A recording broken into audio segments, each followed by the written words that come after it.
Hello everyone and welcome to a raid healing guide. We're going to go over the basic rotation, ramps, the build, and everything. If you have a short attention span, here is the rotation. And here's the build, which I've seen and modified from top end resto druids and raid healing parses. Step 1, cast rejuvenations. It is going to be one of your top heals in a raid environment. Cast approximately 5 to 6 of them before step number 2. Then you're going to cast Swift Mend into Wild Growth. This will make your Wild Growth 50% stronger. You'll be able to cast Swift Mend every other Wild Growth because of the cooldowns. Wild Growth is one of your top heals in a raid environment, and it's also beneficial because it throws out a lot of heal over times on your party for one spell cast. Step 3, cast Rejuvenation or Regrowth after Wild Growth. Doing so will give you an extra copy of the spell you cast after Wild Growth because of the power of the Arc Druid talent. Cast Rejuvenation if you just need more heal over times on the raid, or cast Regrowth if your party is in dire need of heals, like 50% or lower. What will happen is because of abundance, your regrowth will be extra strong, as in it will have greater critical chance, and it will be cheaper to cast because of those regrowths you casted earlier. Step number 4. We didn't mention Life Bloom yet or Efflorescence, but you should cast those prior to starting your rotation. You can cast this before the pull even. Put Life Bloom on your tank and Efflorescence where your raid party is going to stack. Of note, these heals will account for only a small percentage of your overall healing after the encounter, but they will enhance the strength of your heals, particularly Efflo, for those who are standing in it. Mana management. When you are getting low on mana, or there's times where you don't have to heal, you can cast Wrath or Star Surge to get some mana back when you're talented into Master Shapeshifter. You should also cast Innervate when you're going to put out a lot of heals. For example, Rejuvenations, Wild Growth, Efflorescence are very expensive spells. You can also use a mana potion, which I would recommend doing in the early part of the fight so you can get a second one up near the end. I would not do this for progression though. Now let's get to your cooldowns. You have 3 major healing cooldowns. Flourish, which will extend all the heal over times on your party, which is on a very short 1-minute cooldown. Convoke the Spirits, which is on a 2-minute cooldown that'll shoot a bunch of random spells, which is very strong. And Tranquility, which you'll really only be able to use once in the fight, but will do massive healing in the current season. You should also utilize your skins, Bark Skin or Iron Skin, which is your personal, and also your defensive you can put on someone else, your external.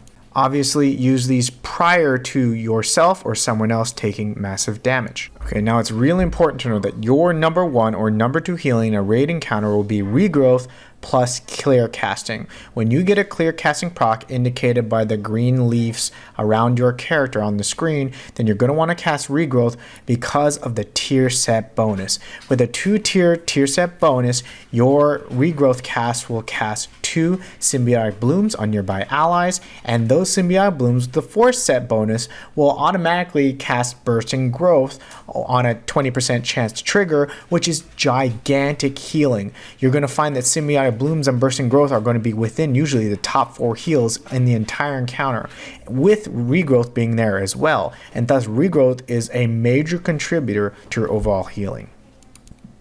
Now we're going to teach you how to ramp. It's important to know that this major ramp, which we're going to go over in a second, is your strongest ramp available, but it's not as applicable as it was last season. This season has a lot more damage events that occur within a shorter period than last season, where there were just major events that happened on a longer timer. But it's important to know. So let's get to it. The first thing you're going to do is cast Efflorescence where the party is, the raid. Then you're going to cast Light Bloom on your tank. Then you're going to cast your Rejuvenations, 5 to 6 of them.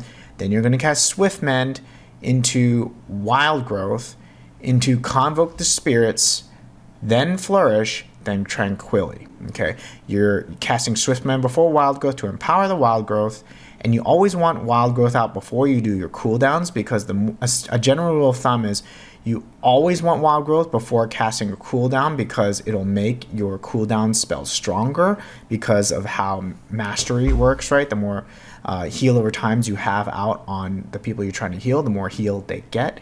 And so Wild Growth is a good way to get a bunch of heal over times out on the raid. And then Convoke the Spirits will cast random spells. So a lot of those will be nice, strong heals, and some of them will be more heal over times.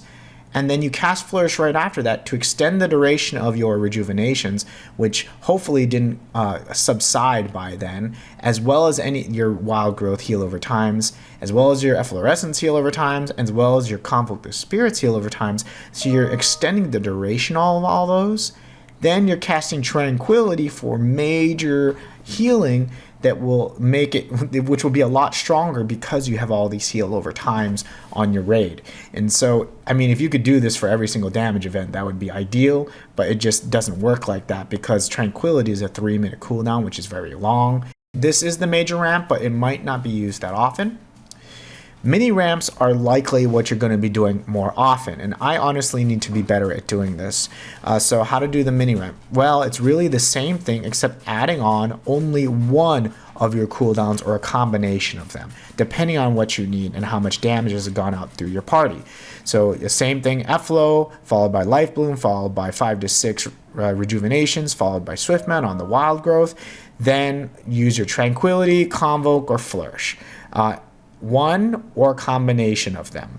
Tranquility is usually strong enough to keep your party going through a major damage event, and usually there is another healer or two, and so that's enough. Convoke the Spirits, also kind of the same thing. Like if you cast Convoke on top of this ramp with your other healers, assume you have at least, one or two other, you'll always have one other, but assuming you have two other healers, you're probably going to be okay just casting Convoke. But if it's only, if you're trying to heal a mythic raid with only 2 healers, you might have to double this up for the big damage events. So you might have to go, but know that if you're in a 3 or 4 party raid heal, you're probably good with just one of these to make sure you have something for each of the damage events that occur. Again, there can be 2 substantial damage events from a single raid boss in a minute. Okay, so I call this one the muscle the muscle healing. Let's say you do not have any cooldowns and you're trying to heal a boss damage event. Well, what you can do is cast Efflow, Life Bloom, 5 to 6 rejuvenations, wild growth, then Swiftmend instead of Swiftmend before the wild growth, because we don't want to use the Swiftmend on the wild growth. We want to use the Swiftmend on a regrowth. And so the Swiftmend will make this regrowth a lot stronger, 100% stronger. And since we cast wild growth before the regrowth, we're going to get 2 of them, and thus you get a nice Swiftmend plus regrowth, empowered regrowth, we'll call it, 2 times because of this wild growth. And so this is going to get you major healing. So this is a nice way to muscle heal. Do I always remember to do this when I'm under pressure? No, but I need to. This is one thing I need to work on a lot better.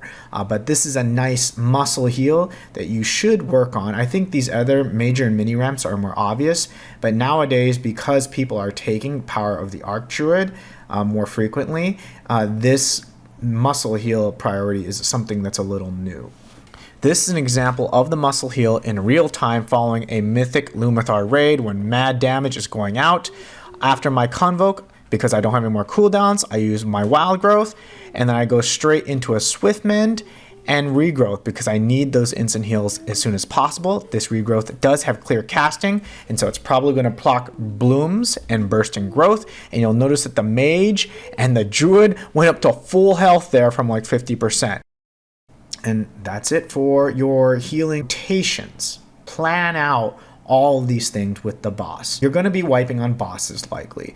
Now most bosses have a major damage event they'll do usually on a minute cooldown, and they might have less substantial damage events occur within the middle of that minute.